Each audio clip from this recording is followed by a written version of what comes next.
Kottayam medical college ആശുപത്രിയിൽ ഇനി അനാവശ്യമായി ആർക്കും കയറിയിറങ്ങാനാകില്ല.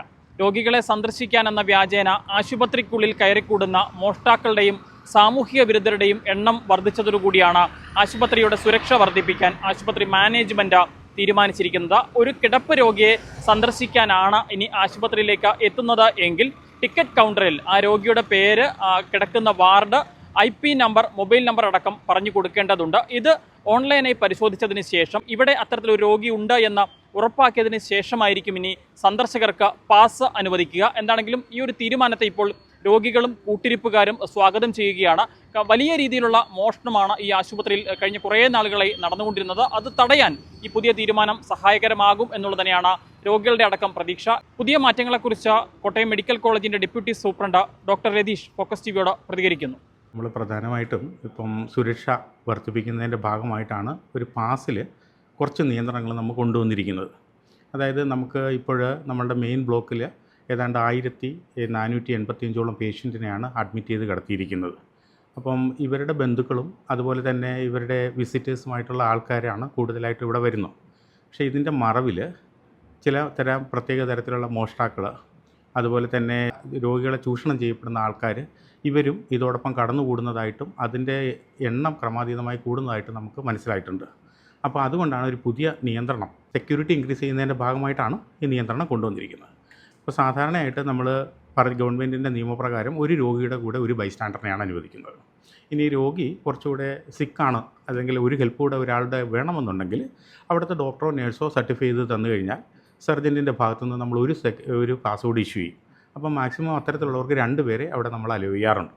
പക്ഷേ ഇവിടെ ഒരു പ്രശ്നം എന്ന് വെച്ച് കഴിഞ്ഞാൽ നമ്മൾ 1:30 മുതൽ വൈകിട്ട് 7:30 വരെയുള്ള സമയത്ത് വിസിറ്റേഴ്സിനെ അവരുടെ ബന്ധുക്കൾക്ക് വന്ന് കണ്ടിട്ട് പോകാനുള്ള ഒരു സംവിധാനം അറേഞ്ച് ചെയ്തിട്ടുണ്ട്.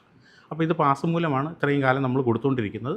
അപ്പോൾ 1:30 തൊട്ട് ഏതാണ്ട് 5 മണി വരെയുള്ള സമയത്ത് ഒരു 10 രൂപ പാസ് ഇവർക്ക് കിട്ടിക്കഴിഞ്ഞ് കഴിഞ്ഞാൽ ഇവർക്ക് അകത്ത് പോയി രോഗികളെ സന്ദർശിച്ചതിന് ശേഷം പുറത്തു പോകാം. 5 തൊട്ട് 6 മണി വരെ ആണെന്നുണ്ടെങ്കിൽ ഒരു ഫ്രീ പാസ്, അതായത് പാസ് ഇല്ല ആ സമയത്ത് ആർക്ക് വേണമെങ്കിലും രോഗികളെ വന്ന് സന്ദർശിച്ചിട്ട് പോകാം എന്നുള്ളതായിരുന്നു നമ്മളുടെ ഒരു സിസ്റ്റം ഇതുവരെ പോയിക്കൊണ്ടിരിക്കുന്നത്. പക്ഷേ അത് ചില ആൾക്കാർ അത് ചൂഷണം ചെയ്യാൻ തുടങ്ങി. രോഗികളെ ഇപ്പോൾ അവരുടെ സ്വർണം, പൈസ ഇതുപോലുള്ള കാര്യങ്ങൾ മോഷ്ടിക്കുന്നൊരു രീതി ഇപ്പോൾ കണ്ടുവരുന്നു. അപ്പോൾ യഥാർത്ഥത്തിൽ ഇനി മുതൽ ഇവിടെ അഡ്മിറ്റ് ചെയ്യുന്ന രോഗികളുടെ ബന്ധുക്കൾക്ക് മാത്രമേ ഇതിനകത്തേക്ക് പ്രവേശിക്കാനായിട്ട് സാധിക്കുകയുള്ളൂ.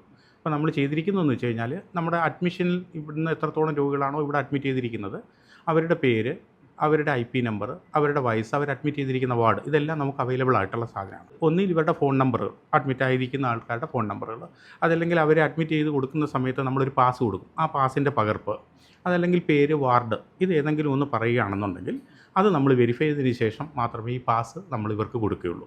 മാക്സിമം ഒരാൾക്ക് ഒരു സമയത്ത് 3 പാസുകൾ കൊടുക്കും. ആ പാസിൻ്റെ ഡ്യൂറേഷൻ എന്ന് വെച്ചാൽ 1 മണിക്കൂറാണ്. അപ്പോൾ 1 മണിക്കൂർ ഈ ഹോസ്പിറ്റലിലെ രോഗികളുടെ കൂടെ ഇവർക്ക് ചിലവഴിക്കാനായിട്ട് സാധിക്കും. ഇനി ഇവർക്ക് ഒന്നിൽ കൂടുതലുണ്ടെങ്കിൽ ഈ 1 മണിക്കൂറിനുള്ളിൽ അവർ തിരിച്ച് പുറത്തിറങ്ങി 1 മണിക്കൂർ കഴിയുമ്പോൾ ഇവർ പുറത്തിറങ്ങി കഴിഞ്ഞാൽ വീണ്ടും 3 പാസുകൾ നമ്മൾ വീണ്ടും അടുത്ത 3 പേർക്ക് സന്ദർശിക്കാനായിട്ട് കൊടുക്കും. അപ്പം ഇത് യഥാർത്ഥത്തിൽ ഈ രോഗികളെ സന്ദർശിക്കാനുള്ളവർക്ക് മാത്രമേ ഇത് ലഭ്യമാവുകയുള്ളൂ. അനാവശ്യമായിട്ടുള്ള ഒരു കാര്യത്തിന് വേണ്ടി ഹോസ്പിറ്റലിൻ്റെ അകത്തേക്ക് പ്രവേശിക്കാനായിട്ട് ഇതുമൂലം സാധിക്കുകയില്ല. പിന്നെ നമ്മൾ ഫ്രീ പാസ് എന്ന് വെച്ചാൽ നമ്മൾ 5 തൊട്ട് 6 മണി വരെ കൊടുക്കുന്നതാണ്. ഫീ ഇല്ല, പക്ഷേ പാസ് ഉണ്ടാവും. ഇതുപോലെ തന്നെ ആ കൗണ്ടറിൽ വന്ന്, പാസ് കൊടുക്കുന്ന കൗണ്ടറിൽ വന്ന് രോഗിയുടെ ഡീറ്റെയിൽസ് കൊടുക്കുമ്പോൾ ഇവർക്ക് ഈ പാസ് ഇഷ്യൂ ചെയ്യും. അതിന് പ്രത്യേകിച്ച് ഫീ ഒന്നുമില്ല. ആ പാസും ചെക്ക് ചെയ്തിട്ട് നമ്മളകത്തേക്ക് ഇവരെ അയക്കുക. അപ്പോൾ ഇതുമൂലം യഥാർത്ഥത്തിൽ ഒരു രോഗിയെ സന്ദർശിക്കാൻ വരുന്ന ആൾക്ക് പൂർണ്ണമായി അകത്ത് പോയി സന്ദർശിച്ചതിന് ശേഷം പുറത്തിറങ്ങാൻ സാധിക്കും. പക്ഷേ മോഷണത്തിനും മറ്റുള്ള ഏതെങ്കിലും പ്രക്രിയകൾക്ക് വേണ്ടി അകത്തേക്ക് കയറുന്നവരെ പൂർണ്ണമായും ഇതുവഴി തടയാനും സാധിക്കും. അനാവശ്യമായി ആർക്കും ഹോസ്പിറ്റലിൽ അതിന് കയറാൻ പറ്റില്ല. തീർച്ചയായിട്ടും അവരെ നിയന്ത്രിക്കുക എന്നുള്ളത് മാത്രമാണ് ഉദ്ദേശിക്കുന്നത്.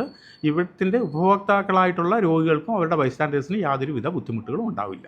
സേഫ്റ്റി തീർച്ചയായും വലിയ രീതിയിൽ വർദ്ധിക്കുകയും ചെയ്യും. തീർച്ചയായും. കാരണം നമുക്ക് ആവശ്യമില്ലാത്തവർ ഇതിനകത്തേക്ക് കടത്തേണ്ട കാര്യമില്ല. രോഗികൾ അവരുടെ ബന്ധുക്കളെ കാണാൻ പോകുന്നു എന്നുള്ളത് മാത്രമേ ഉള്ളൂ. അപ്പോൾ മോഷണം നമുക്ക് കാരണം എല്ലാ വാർഡുകളിലും വളരെ തിരക്ക് അനുഭവപ്പെടുന്നൊരു വാർഡാണ്. അപ്പോൾ ആ സമയത്ത് ഈ മോഷണത്തിന് കയറുന്ന ആൾക്ക് വളരെ എളുപ്പത്തിൽ തന്നെ മോഷണം നടത്തിയിട്ട് പുറത്തേക്ക് പോകാനും സാധിക്കും. അപ്പോൾ അത് ഇനി നമുക്ക് സാധ്യം ആവില്ല ഇത് നടപ്പിലാവുന്നതോടുകൂടി. സെക്യൂരിറ്റി സിസ്റ്റംസ് എങ്ങനെയാണ്? നമ്മളിവിടെ പ്രധാനമായിട്ടും 4 രീതിയിലുള്ള സെക്യൂരിറ്റി സിസ്റ്റമാണ് നമ്മളിപ്പോൾ ഉപയോഗിച്ചുകൊണ്ടിരിക്കുന്നത്. ഒന്നെന്ന് പറഞ്ഞു കഴിഞ്ഞാൽ നമ്മളിവിടെ വരുന്ന വാഹനങ്ങൾ, 2 വീലർ വാഹനങ്ങളുണ്ട്, 4 വീലേഴ്സും ഉണ്ട്. ഇത് അപ്രോപ്രിയേറ്റ് സ്ഥലത്തായിട്ട് പാർക്ക് ചെയ്യുന്നതിന് വേണ്ടിയിട്ട് പാർക്കിങ്ങിന് വേണ്ടിയിട്ട് സ്റ്റാഫിനെ നമ്മൾ നിയോഗിച്ചിട്ടുണ്ട്. അവർ അവരുടെ പ്രോപ്പറായിട്ട് വാഹനങ്ങൾ ഏത് രീതിയിൽ എവിടെ പാർക്ക് ചെയ്യണമെന്നുള്ളതിൻ്റെ ഡയറക്ഷൻ കൊടുക്കുകയും രോഗികൾക്ക് ബുദ്ധിമുട്ടുണ്ടാകാത്ത രീതിയിൽ അതാത് സ്ഥാനങ്ങളിൽ പാർക്ക് ചെയ്യാനായിട്ട് ഹെൽപ്പ് ചെയ്യും. രണ്ടാമത്തത് നമ്മൾ ചെയ്യുന്നത് വെച്ചാൽ SISF, അതായത് സ്റ്റേറ്റ് ഇൻഡസ്ട്രിയൽ സെക്യൂരിറ്റി ഫോഴ്സ്. അവർ നമ്മളുടെ ക്യാഷ് അത്യാഹിത വിഭാഗത്തിലും അതുപോലെ തന്നെ മെയിൻ ആയിട്ടുള്ള വാർഡിൻ്റെ എൻട്രിയിലും സുരക്ഷ ഒരുക്കുന്നത് സ്റ്റേറ്റ് ഇൻഡസ്ട്രിയൽ സെക്യൂരിറ്റി ഫോഴ്സാണ്. ഇതുകൂടാതെ കോട്ടയം മെഡിക്കൽ കോളേജിൻ്റെ സെക്യൂരിറ്റി വിഭാഗങ്ങളാണ്. അപ്പോൾ അവർ ചെയ്യുന്നതെന്ന് വെച്ച് കഴിഞ്ഞാൽ മറ്റൊരു എൻട്രിയും കൂടെയുണ്ട്. ഇതിൻ്റെ മെയിൻ എൻട്രി അല്ലാതെ ഒരു സബ് എൻട്രി ഉണ്ട്.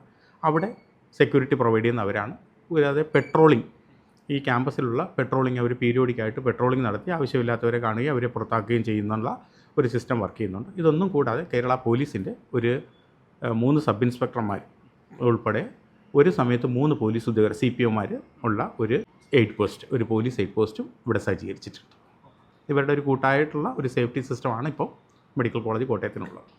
രോഗികളുടെ പണവും സ്വർണ്ണാഭരണങ്ങളും മൊബൈൽ ഫോണുമൊക്കെ മോഷണം പോകുന്നത് നിത്യസംഭവമായിരുന്നു. ഈ സാഹചര്യത്തിലാണ് ആശുപത്രിയുടെ സുരക്ഷ വർദ്ധിപ്പിക്കാൻ ഇപ്പോൾ കോട്ടയം മെഡിക്കൽ കോളേജ് ആശുപത്രി മാനേജ്മെൻറ്റ് തീരുമാനിച്ചിരിക്കുന്നത്. കോട്ടയത്തു നിന്നും അരുൺ മലയിലിനൊപ്പം Rahul Irumbukuzhi, focus news TV.